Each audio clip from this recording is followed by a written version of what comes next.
Assalamualaikum warahmatullahi wabarakatuh. Bismillahirrahmanirrahim. Alhamdulillahi rabbil alamin. Wabihi nasta'in ala umuri dunya waddin. Wassalatu wassalamu ala sayyidil mursalin wa imamil muttaqin wa qaidi du'atil mujahidin Sayyidina Muhammad al-Amin wa ala alihi wa sahbihi wa man tabi'ahum bi ihsanin ila yaumiddin, amma ba'd. Tamunya, marilah sama-sama kita menzahirkan rasa syukur kehadiran Allah Subhanahu wa ta'ala.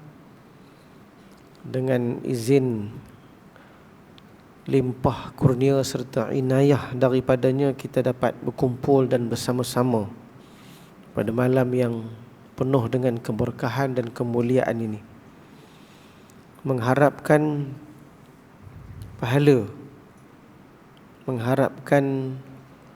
pahala yang boleh menjamin kehidupan yang lebih selamat dan sejahtera untuk tempoh yang akan datang, dan berdoa kepada Allah Subhanahu wa ta'ala agar sentiasa dibenarkan dan diberikan kesempatan seumpama ini di waktu-waktu yang lain,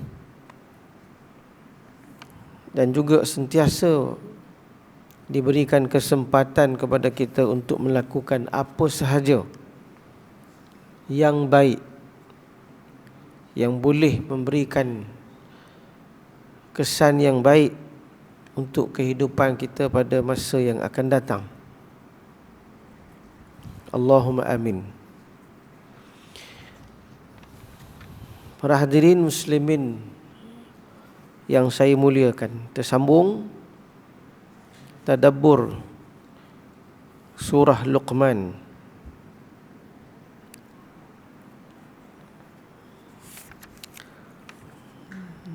Ayat yang ke-27 sehingga seterusnya. Allah Subhanahu wa ta'ala berfirman di dalam surah ini, ba'da a'udzu billahi minasyaitonir rajim.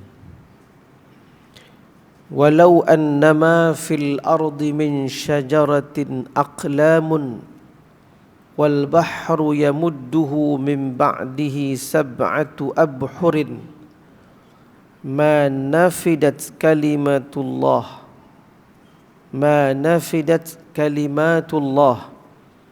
innallaha azizun hakim. Ayat yang ke seterusnya, ma khalqukum wala ba'thukum illa kanafsin wahidah innallaha sami'un basir. Dan ayat yang ke-29, alam tara annallaha yulijul laila fin nahar wa yulijun nahara fil lail wa sakhkhara asy-syamsa wal qamar kullun yajri ila ajalin musamma wa annallaha bima ta'maluna khabir. Ayat yang ke-27 daripada surah ini yang dibacakan tadi bermaksud, dan jika sekiranya segala pohon yang ada di bumi menjadi pena dan laut itu menjadi tinta, dengan ditambahkan kepadanya 7 laut lagi sesudah itu, nescaya tidak akan habis kalimat-kalimat Allah untuk ditulis. Sesungguhnya Allah maha gagah perkasa lagi maha bijaksana. Ayat yang ke-27 ini Allah memberitahu kepada kita tentang ilmunya, tentang pengajarannya, tentang syariatnya, tentang maklumat-maklumat. Yang kita sebut ilmu tadi adalah maklumat. Satu orang yang dikatakan alim, itu maksudnya dia punyai maklumat, kan? Maklumat dan hikmah-hikmahnya yang terlalu banyak, yang terlalu luas. Ada juga tafsiran menyebutkan kalimat Allah itu bermaksud kalam Allah yang qadim. Maknanya ada lagi Tuhan nak cerita. Ada lagi benda yang Allah Ta'ala nak cerita, nak sebutkan, tetapi hanya Allah Ta'ala sebutkan yang ini sahaja, yang ada di dalam Al-Quran, yang ada di dalam semua jenis-jenis disiplin ilmu, yang ada dalam semua jenis pengetahuan, kerana semua itu adalah ilmu Allah Subhanahu wa Ta'ala. Kalau pengajaran ini, maklumat hikmah Allah yang luas ini, ilmu Allah yang maha luas, kalam Allah yang qadim ini ditulis, dan alatnya adalah pohon-pohon, pokok-pokok, batang-batang pokok tu dijadikan sebagai pena yang ada di atas muka dunia ini. Semua pokok-pokok yang ada di atas muka dunia ini dijadikan sebagai pena, dan semua laut yang ada di atas muka dunia ini dijadikan sebagai tinta dakwat. Malahan dalam ayat ni Tuhan sebut ditopap lagi dengan 7 laut. 7 tu bukanlah maksud 7 sangat. 7 tu nak bagi tahu kata ditambah lagi dengan berapa laut pun dah, untuk digunakan untuk tulis ilmu Allah, maklumat Allah, hikmah Allah, pengajaran Allah. Nescaya Tuhan kata tidak akan habis. Tak akan habis ditulis lagi. Tak akan habis ditulis lagi. Dalam tafsiran menyebutkan akan patah semua pokok-pokok yang digunakan tadi untuk tulis ilmu Allah Ta'ala. Masih lagi ilmu Allah Ta'ala, kalimat Allah Ta'ala, pengajaran Allah Ta'ala itu, ilmu dan hikmahnya tidak selesai ditulis. Dengan kesemua alat-alat tulisan, pokok-pokok tadi, laut-laut tadi yang dijadikan sebagai alatan untuk menulis ilmu Allah, pengajaran Allah, hikmah Allah Subhanahu wa Ta'ala, nescaya belum selesai. Belum selesai. Begitu juga kita pernah baca ayat di dalam surah apa? Surah Al-Kahfi, ya. Surah Al-Kahfi yang Allah Ta'ala sebut kalau semua lautan dijadikan sebagai tinta untuk menulis ilmu Allah Ta'ala, lanafidal bahru qabla an tanfada kalimatu rabbi walau ji'na bimithlihi madada. Akan keringlah semua laut-laut tadi, lanafidal bahru qabla an tanfada kalimatu rabbi, sebelum selesai menulis kalimat Allah, kalimat Tuhanku, kan? Walau ji'na bimithlihi, walaupun kami datangkan lagi, maknanya kami tambah lagi, seumpama banyak mana laut yang ada tadi yang habis, didatangkan lagi banyak tu untuk menulis kalimat Allah. Lanafidal bahru qabla an tanfada kalimatu rabbi walau ji'na bimithlihi madada, dalam surah Al-Kahfi. Ini menunjukkan apa dia, tuan-tuan sekalian, apa yang Tuhan bagi dekat kita, yang kita ada sekarang ni, pengetahuan dalam apa bidang sekalipun, termasuk bidang agama, harus ada dalam diri kita bahawa ini adalah datang dari Allah, dan ini sedikit dari sedikit, sikit dari sikit. Yang saya tahu, yang tuan-tuan tahu, itu adalah sikit dari sikit yang Tuhan turunkan. Pasal banyak lagi yang Tuhan tak cerita. Banyak lagi ilmu Allah Ta'ala yang tak ditulis. Maka ilmu kita, pengetahuan kita yang ada sekarang ini adalah sikit dari yang sikit. Maka yang pertama sekali kita perlu bersyukur apa yang sikit yang Tuhan bagi ini. Bersyukur dengan ilmu ini ialah mengamalkannya. Itu cara syukur. Cara kita bersyukur dengan pengetahuan yang Tuhan bagi, kita share, kita amal. Kita share, kita amal. Ini cara kita bersyukur. Dan ketika itu Allah Ta'ala akan tambah lagi ilmu kepada kita sikit demi sedikit. Macam mana yang dijanjikan. La in syakartum la azidannakum. Akan ditambah lagi. Dengan kesyukuran kita kepada ilmu. Ilmu itu maksudnya, kesyukuran kepada ilmu itu maksudnya kita share, kita kongsi, kita amal. Kita kongsi, kita amal, kita ajak orang lain sama-sama beramal. Maka akan bertambahlah ilmu kita dari masa ke semasa. Akan berubahlah kehidupan kita dari satu tahap ke satu tahap yang lain. Dan kita tidak boleh rasa selesa dengan satu tahap sahaja. Kita kena terus mencari, menggali ilmu Allah yang banyak lagi Tuhan dah cerita tapi kita tak tahu. Tuhan dah cerita tapi kita tidak tahu. Itu yang pertama, kita bersyukur. Yang kedua, setelah kita bersyukur dengan ilmu Allah Subhanahu wa taala, kita harus tawaduk dengan apa yang Tuhan bagi. Tawaduk, tidak sombong diri.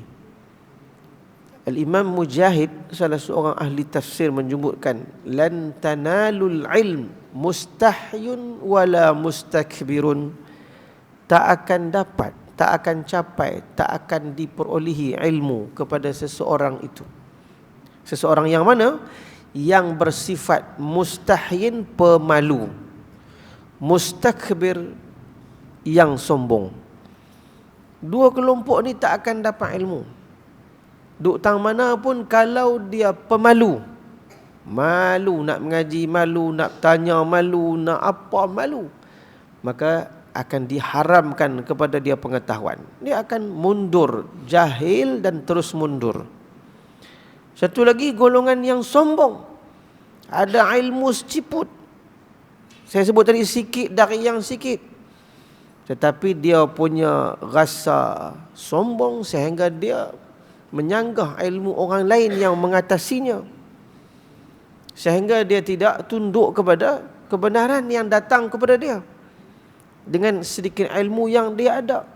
Atau dia gunakan ilmu yang sedikit tersebut untuk mencari keduniaan yang mengangkat martabat duniawinya, sehingga dia berlagak sombong dengan keduniaan yang diperolehinya disebabkan sedikit ilmu yang dia ada. Maka selama-lamanya dia tidak akan maju dengan pengetahuan dia. Kalaupun dia berkerjaya dan dia menggunakan ilmu tersebut dalam kerjayanya, dalam keadaan sombong itu tadi, dia tidak akan dapat maju ke depan dalam kerjayanya. Itu perlu kita sedar. Dan yang ketiganya perlu kita sedar, ilmu yang Allah bagi dekat kita ni, bila-bila sahaja Allah boleh tarik semula. Bila-bila aja Allah datangkan satu penyakit, lupa, habis lah. Tak ingat apa dah.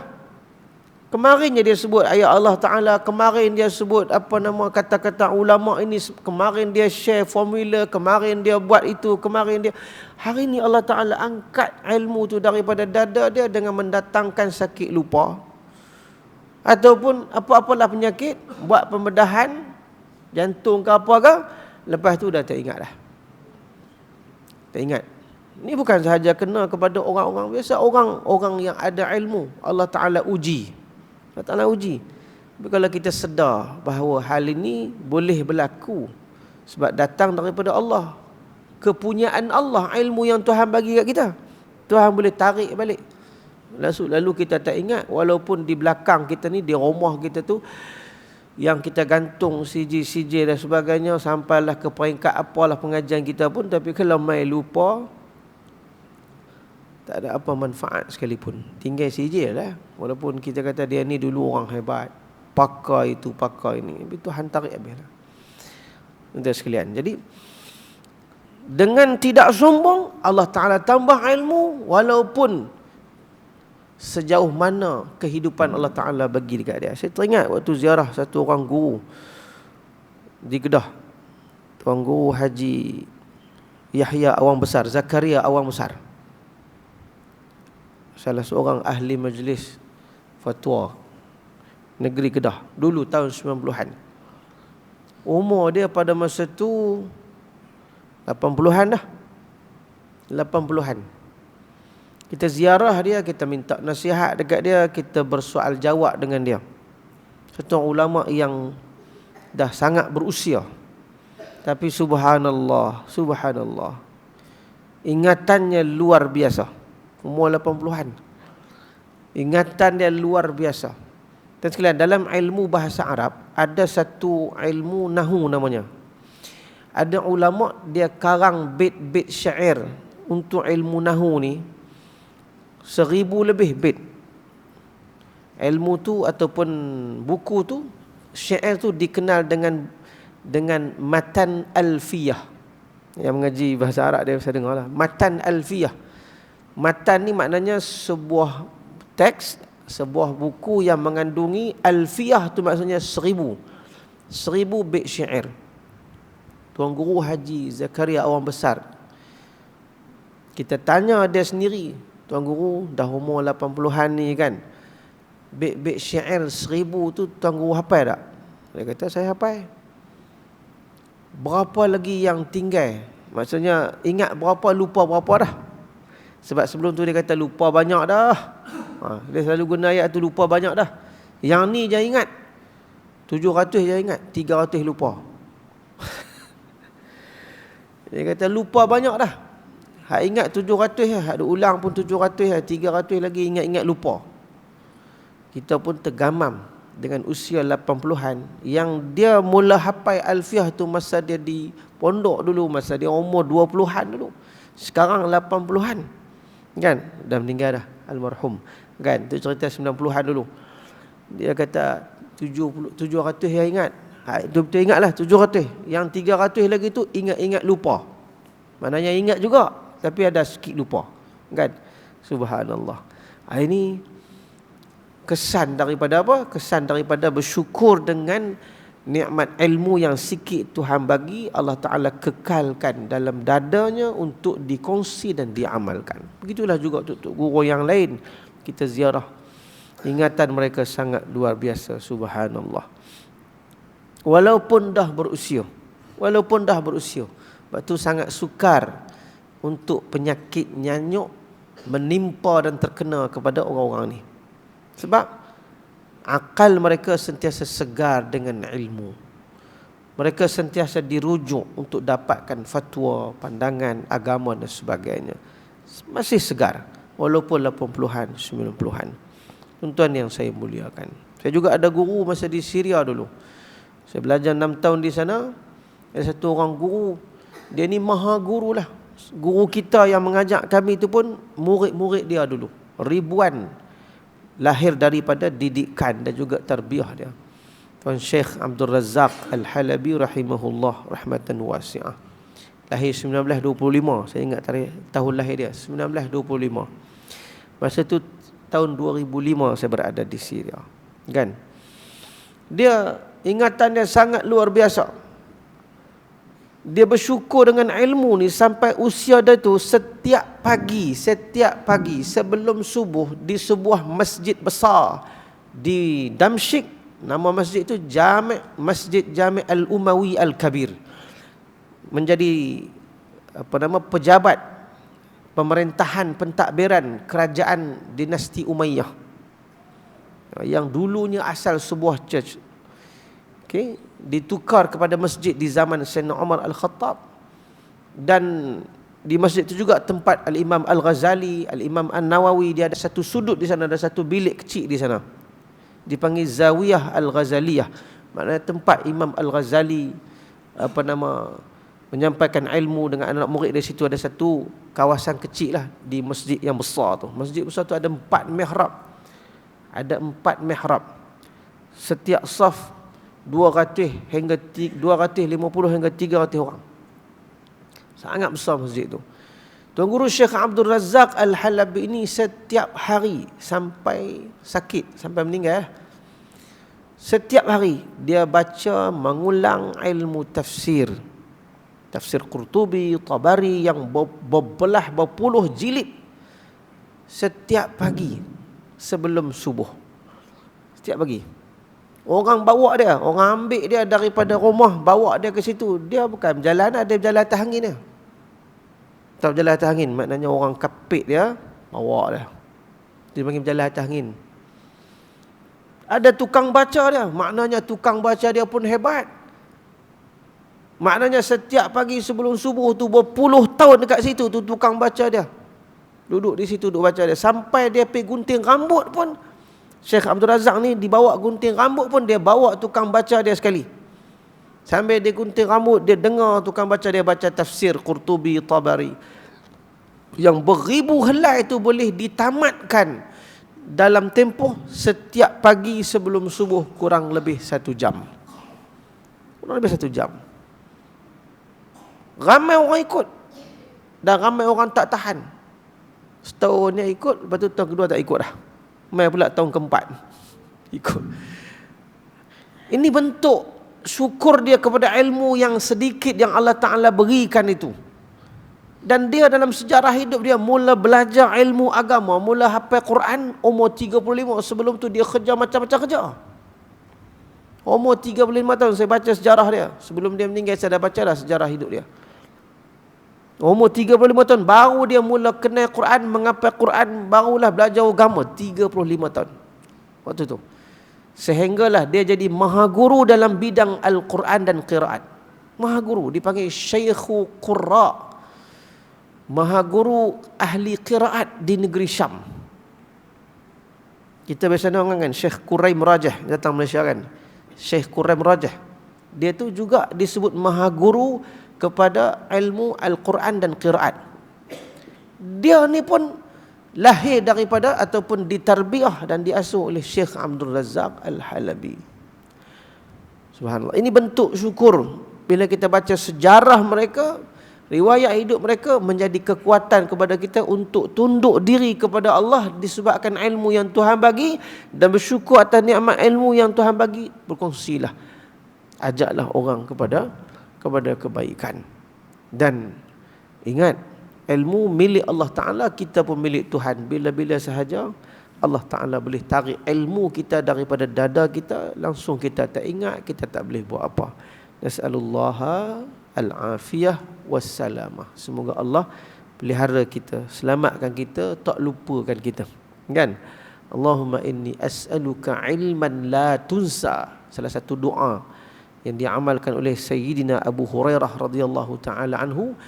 Abu Hurairah selalu sebut, ya Allah, aku mohon kepadamu ilmu yang tak dilupakan. Ilmu yang tak dilupakan. Allahumma inni as'aluka ilman la tunsa, yang tak dilupakan.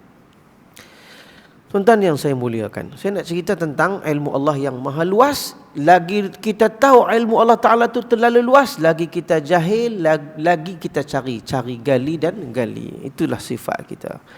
Kemudian Tuhan sebut ayat yang seterusnya, ma khalqukum wala ba'thukum illa ka nafsin wahidah innallaha sami'un basir.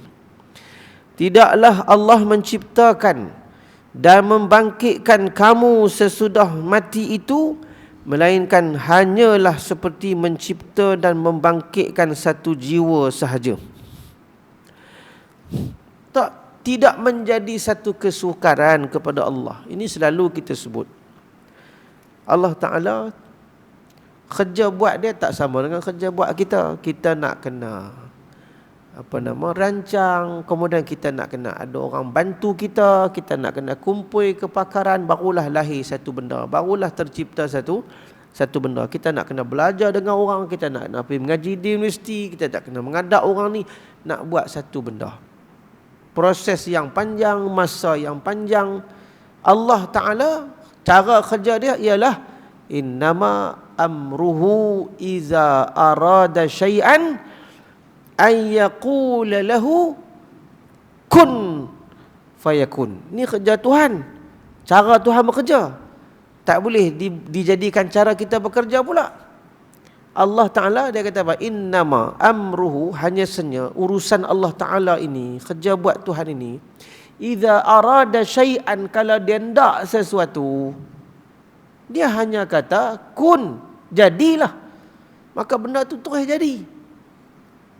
Dia tak perlu kepada perancangan, nak kena pergi belajar pula, nak kena ni, nak kena perlukan yang itu, nak kena perlu yang ni, tak. Allah Ta'ala boleh buat dengan kun fayakun. Kita tak boleh bekerja cara Tuhan bekerja.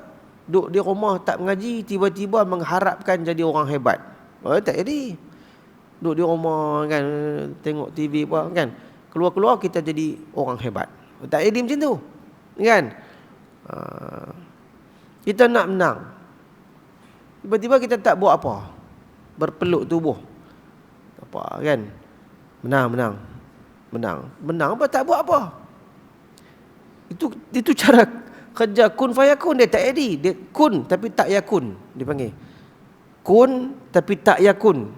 Kan, itu kita yang mengambil kerja Tuhan, cara kerja Tuhan. Tuhan cara kerja dia adalah kun fayakun. Ini menunjukkan kepada betapa berkuasanya Allah Ta'ala untuk buat apa sahaja. Jadi bila ada orang timbul pada masa zaman Nabi dulu, timbul tentang hari kebangkitan, maknanya kita ni selepas mati besok nak dibangkitkan semula. Benda tu macam susah saja. Orang timbul benda tu kan, benda tu macam susah saja. Pasal bila kita dah mati besok, dah ditanam di liang besok, apa akan berlaku? Jasad kita akan dimamah bumi, akan hancur. Nabi kata tinggal satu ya, tulang ajbuz zanab disebut dalam hadis. Tulang apa? Atau tulang rusuk kot, tulang belakang ni. Dalam hadis disebut ajbuz zanab, itu dia yang tinggal. Besok kita dalam liang masuk, jasad kita akan dimamah bumi, habis hancur. Tinggal ada sikit tinggal, tulang ada sikit tinggal. Habuan Tuhan nak cipta semula untuk hari kebangkitan. Tuhan sebut, macam mana aku cipta nafsin wahidah, satu jiwa ya. Tuhan bangkitkan jutaan manusia, jutaan ataupun milion manusia daripada zaman awal dulu ni, zaman kira daripada Adam sampailah sekarang, sampailah akan datang ni, manusia semua akan mati. Kan? Ada yang mati dalam laut, ada yang mati dalam laut tak jumpa, ada yang mati terbakar habis hangus, ada yang mati macam mana biasa mati, ada yang macam-macam mati, ada yang mati dekat negara tu, mati dekat sini, mati dekat kutub utara, mati dekat kutub selatan, mati dekat atas kapal terbang, macam-macam. Bilion manusia, berdouble bilion manusia, Allah bangkitkan seperti bangkitnya seorang manusia aja. Allah bangkitkan berbilion-bilion manusia yang mati berabad-abad tu. Allah Ta'ala kata dia boleh bangkitkan semula seperti bangkitkan satu nyawa saja, satu jiwa saja. Maknanya semua orang akan bangkit di hari akhirat nanti. Kita dah sebut cara kerja Tuhan, kun fayakun. Dia boleh buat. Macam mana dia boleh cipta manusia di peringkat awal, dia juga boleh membangkitkan semula sesudah mati. Orang-orang dulu mereka tak berapa percaya, termasuklah orang kafir yang ada pada hari ini pun tak berapa percaya dengan adanya hari kebangkitan ataupun nanti akan hidup, sesudah matinya akan hidup lagi, akan dihidupkan. Mereka tak percaya. Ada kehidupan tu habis, tamat di dunia ni habis. Tak ada lagi dah hari kebangkitan, apatah lagi nak dihisapkan, nak dihitungkan amalan dan sebagainya. Ada satu pihak pula, dia kata kami hidup, kami ni serah dekat Nabi kami ya. Dia tanggung semua dosa kami. Kan? Kami boleh buat apa saja atas muka dunia ni.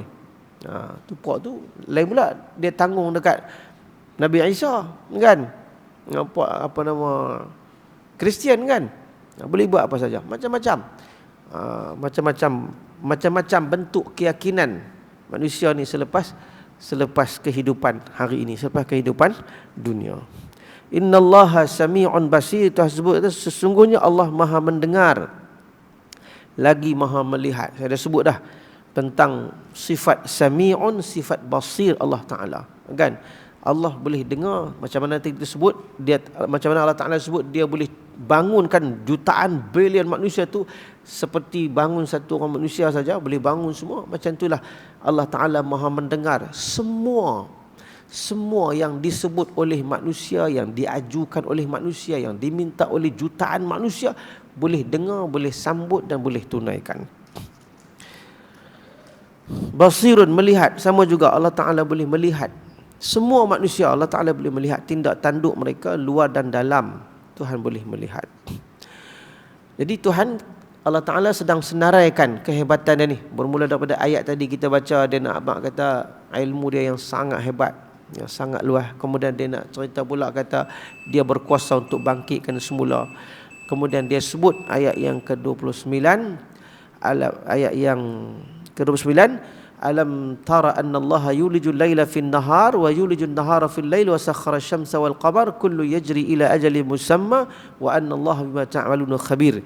Tidakkah kamu perhatikan bahawa sesungguhnya Allah memasukkan malam ke dalam siang dan memasukkan siang ke dalam malam.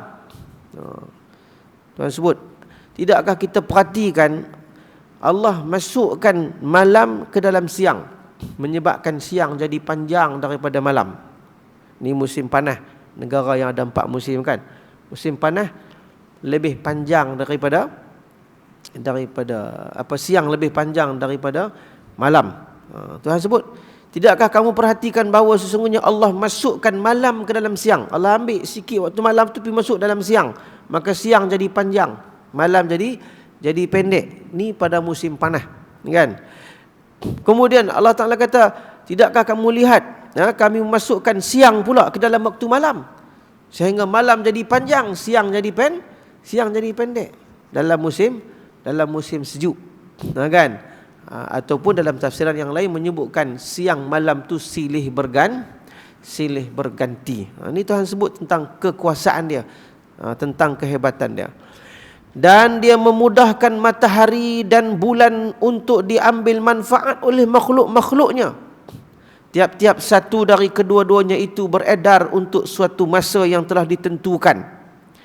Dan sesungguhnya Allah Maha mengetahui apa yang kamu kerjakan. Allah Ta'ala jadikan antara benda besar yang Tuhan jadikan adalah